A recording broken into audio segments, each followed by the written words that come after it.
Hey everyone, this week we're going to be doing some architectural photography.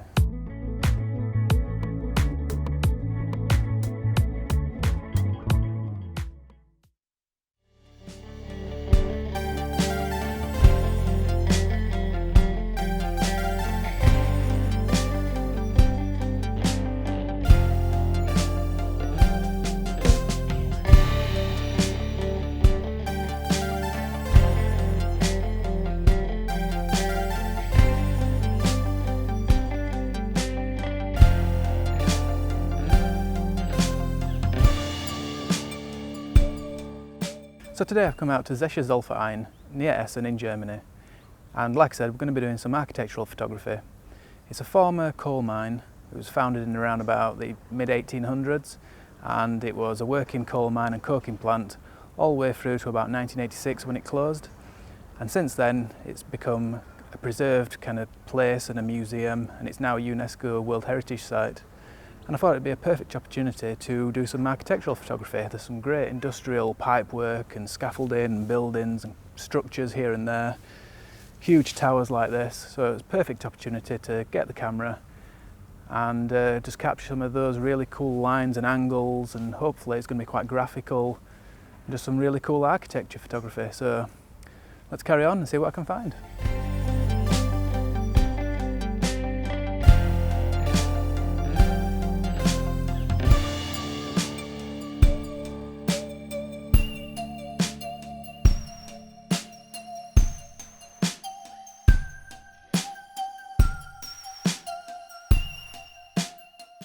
So it's tempting when photographing architecture to try and get the whole building in, which can sometimes look nice. But what I want to do is try and focus in on little areas and just kind of crop in and just concentrate on those geometric lines and shapes. And it's quite harsh light today, but I'm trying to use that to my advantage and use some of the shadows that it's casting. So here, for example, we've got this really strong shadow from the overhead bridge, and that just creates a really nice diagonal, which just adds to the image, I think.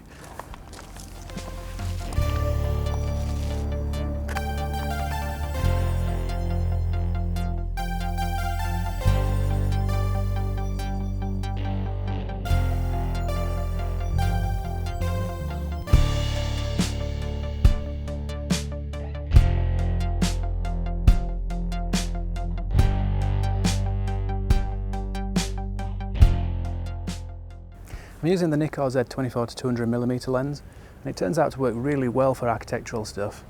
You've got the wide angle at 24, well, it's quite wide angle, but then you can also really zoom in and get into some fine detail at the 200mm end. So yeah, it's working really well, but I've also got my 14 to 30mm with me if I want to do some really wide angle stuff. It's a great place, so interesting, so many interesting things to take photos of, so many little nooks and crannies, and all the kind of aging and weathering on the rusty pipes and stuff just makes it look really cool. So yeah, loving it so far.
So I've made my way around to the old coking plant. How cool is this? The light is quite harsh, so I might have to make some of my shots black and white, but I'm hoping I don't have to do it with too many, because there are some really cool colours here and there. Amongst the drab greys and browns, you've also got these really cool dark reds, the greens, the yellows, the green of the grass obviously, so it is quite interesting.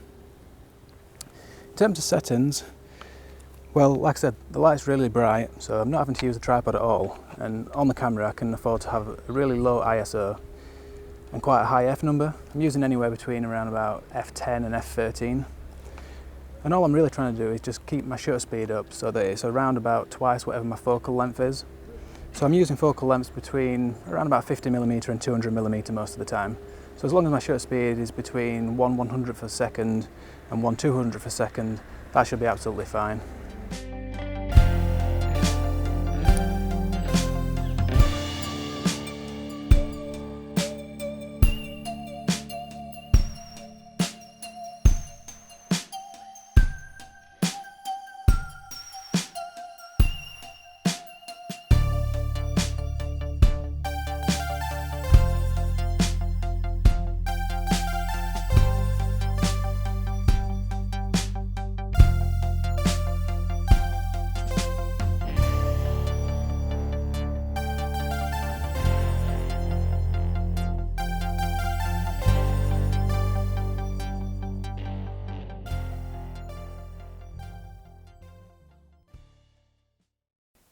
So this is the second video from our recent trip to Germany. If you didn't catch the first one, I was at Berg Eltz, a medieval castle, and I got some fantastic early morning, misty, moody conditions. So if you like that kind of thing, I'll put a link up top and you can go back and watch that one. And Zeche Zollverein, very, very different to that, but no less amazing. I had a fantastic day there, and I really love these old abandoned industrial places. And although Zeche Zollverein is not abandoned, there's a museum there, and it's actually a UNESCO World Heritage Site now. But it's preserved exactly how it was when it closed in 1986. And all of the pipework and the rusty metal and the colours there just making an amazing opportunity for photography, particularly architectural photography. And although that's not something I've got a lot of experience with, I really did enjoy using all those lines and shapes and the geometry to create some compositions. And the really cool thing is it's open 24 hours a day. So I was constrained by time, I had to go on the train there and I couldn't get there early in the morning. But if I did this again, I think I'd go and stay somewhere nearby and get up early morning for sunrise, or maybe go at sunset and get that really nice golden hour light. Or you could even go at night time because it's actually lit up.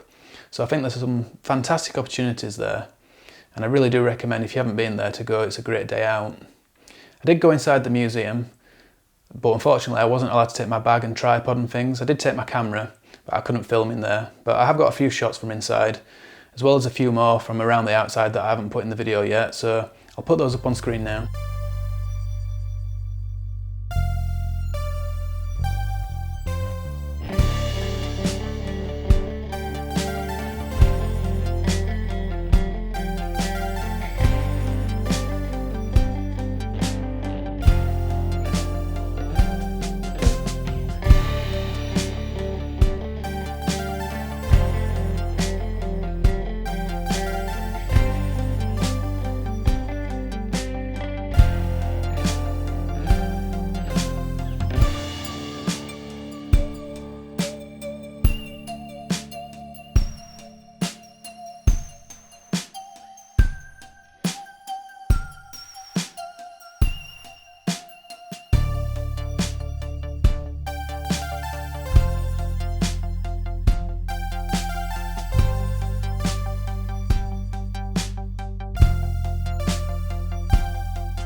So as you can see, it's a fantastic place. I really recommend it. If you've never been, check it out. You can spend an entire day there. There's so much to see around the outside. Also inside, there's museums, there are art galleries and things there, cafes. So yeah, fantastic day out. That's about it for this video. I hope you've enjoyed it. If you have, please give it a thumbs up. And if you're not already subscribed, then please consider doing so.